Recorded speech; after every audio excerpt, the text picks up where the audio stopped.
আসসালামু আলাইকুম। আমি নাহিদ, আর আজকের ভিডিওতে আমি আলোচনা করব কিভাবে নিজের ব্র্যান্ডিং করবেন বা কিভাবে নিজেকে ব্র্যান্ড হিসেবে গড়ে তুলবেন এই বিষয় সম্পর্কে আজকে আমার ভিডিও। তো চলুন ভিডিওটি শুরু করা যাক। দেখুন, আপনি যদি নিজের ব্র্যান্ডিং করতে চান বা নিজেকে ব্র্যান্ড হিসেবে গড়ে তুলতে চান, তাহলে সেক্ষেত্রে আপনি কিভাবে নিজের ব্র্যান্ডিং করবেন বা কিভাবে নিজেকে ব্র্যান্ড হিসেবে গড়ে তুলবেন সেটা জানার আগে আপনাকে জানতে হবে যে আপনি কেন নিজের ব্র্যান্ডিং করতে চাচ্ছেন। দেখুন, আপনি যদি চান যে আপনাকে মানুষজন চিনুক, আপনার সম্পর্কে মানুষজন জানুক, মানুষজন আপনাকে ভালোবাসুক, তাহলে সেক্ষেত্রে আমি বলবো আপনার অবশ্যই নিজের ব্র্যান্ডিং করা উচিত বা আপনার অবশ্যই পার্সোনাল ব্র্যান্ডিং করা উচিত। এবার আসা যাক আপনি কিভাবে পার্সোনাল ব্র্যান্ডিং করবেন বা কিভাবে নিজেকে ব্র্যান্ড হিসেবে গড়ে তুলবেন। দেখুন, কোনো বিষয় সম্পর্কে যদি আপনার কোনো পার্টিকুলার নলেজ বা কোনো পার্টিকুলার ধারণা বা কোনো পার্টিকুলার স্কিল বা দক্ষতা যদি থেকে থাকে, তাহলে সেক্ষেত্রে আপনি আপনার সেই দক্ষতাটাকে বা সেই জ্ঞান বা সেই নলেজ বা সেই স্কিল বা সেই ট্যালেন্টটাকে আপনি জনগণের সঙ্গে শেয়ার করতে পারেন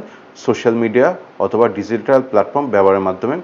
অথবা আপনার যদি কোনো হবি থেকে থাকে, তাহলে সেক্ষেত্রে আপনি আপনার হবিটাকে আপনি সোশ্যাল মিডিয়া বা ডিজিটাল প্ল্যাটফর্মের ব্যবহারের মাধ্যমে আপনি জনগণের সঙ্গে শেয়ার করতে পারেন। যেমন উদাহরণস্বরূপ, আপনার লেখালেখি করতে খুব ভালো লাগে বা আপনি লেখালেখি করতে খুব ভালোবাসেন, তাহলে সেক্ষেত্রে আপনি কোরা অথবা লিঙ্কডইনে আপনি লেখালেখির কাজ করতে পারেন।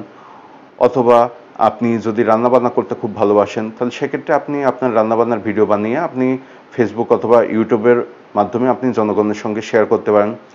অথবা আপনি যদি ঘুরে বেড়াতে খুব ভালোবাসেন, তাহলে সেক্ষেত্রে আপনি ট্রাভেল ব্লগ বানিয়ে আপনি ইউটিউব অথবা ফেসবুকে পোস্ট করতে পারেন। এছাড়াও আপনার যদি ব্যবসা সম্পর্কে যদি নলেজ থেকে থাকে, ছোট ব্যবসাকে কিভাবে বড় ব্যবসায় রূপান্তর করা যায় সে সম্পর্কে ধারণা বা সে সম্পর্কিত স্কিল বা সে সম্পর্কিত দক্ষতা যদি থেকে থাকে, তাহলে সেক্ষেত্রে আপনি আপনার স্কিল বা দক্ষতা বা আপনি আপনার জ্ঞানটাকে আপনি ফেসবুক বা ইউটিউব ব্যবহারের মাধ্যমে আপনি জনগণের সঙ্গে শেয়ার করতে পারেন।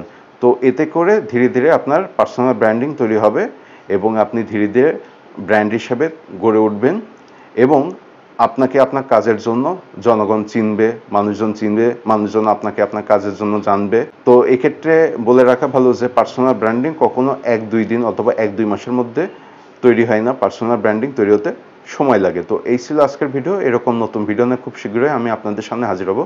আপনারা সবাই ভালো থাকবেন। ধন্যবাদ।